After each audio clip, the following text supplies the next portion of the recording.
The only way to be truly authentic is to express our heart, uninterrupted, uninterfered, fully, which means we have to heal. We have to take off the armor. That's the only authentic. It's like a fingerprint. There's only one like that. What is authentic is real. That's the real you. In many cases, people that talk a lot about being authentic, they're unhealed. They don't know themselves. So they have layers of personas. And that's what makes them behave in extreme or weird ways. And again, no problem with that. The only question is, where is it coming from? You can see when somebody is aligned and somebody not so aligned. Only healing makes you authentic. We spoke quite a bit, not only today, about living from the heart. Now, what does it really mean? It means we need to connect to be our authentic self, right? Now, what does it mean? We need to listen to it and we need to express it, which means that if you're not healed, if you're still wounded and you have the armor around the heart, that state, that process is not accessible. It's not available. You cannot listen to the heart if it's encased in an armor. You can't hear it. You can't express it. There's still an armor.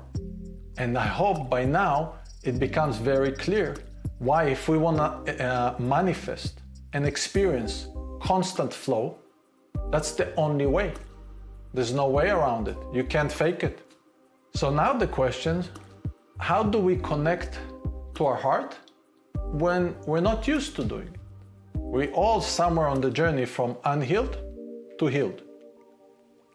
So there is a change in how we experience our heart. We're not used to it.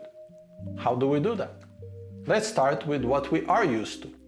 The thing that we are used to most is the noise in our head. Why? Because fear and pain are very loud and they create a lot of thoughts. So when we start this journey, we're unhealed. We're living our fate, we're wounded, which means we have a lot of fear and pain in our system, which means that the mind is very active. Constant thoughts, constantly we're all over the place. Extreme cases, ADHD. That's where we start. And as we move, as we heal, we want to change it, but we don't know how. How do we learn how to listen to the heart? How does it work? So let's talk about it. The first thing is pause. You need to learn how to pause. Anything that comes up fast in the mind is from fear. Is the mind, is the monkey mind, right? Because the mind is much faster, especially when you're starting this process. You're not used to listening to the heart. You're not used to the whole process which I'm describing now. So the first thing that will always come up is the mind, and you can know already it's fear, fear-based, which means it's coming from pain. Therefore, the second thing we do, we quiet ourselves. We center. First pause, then we quiet. And what will help is develop techniques to ignore the mind, because it will keep talking. So we need to learn how to ignore the mind. Whatever thoughts come, ignore. Your sign, they're coming up fast, coming from fear and pain. If you're in the middle of an interaction, and we live in a fast-paced world, it's hard to pause, because the interaction is very fast. Doesn't matter. Still do it. People will get used to it. That's how you start changing your reality. You pause, you center yourself, you look inside, you focus. You focus on your heart.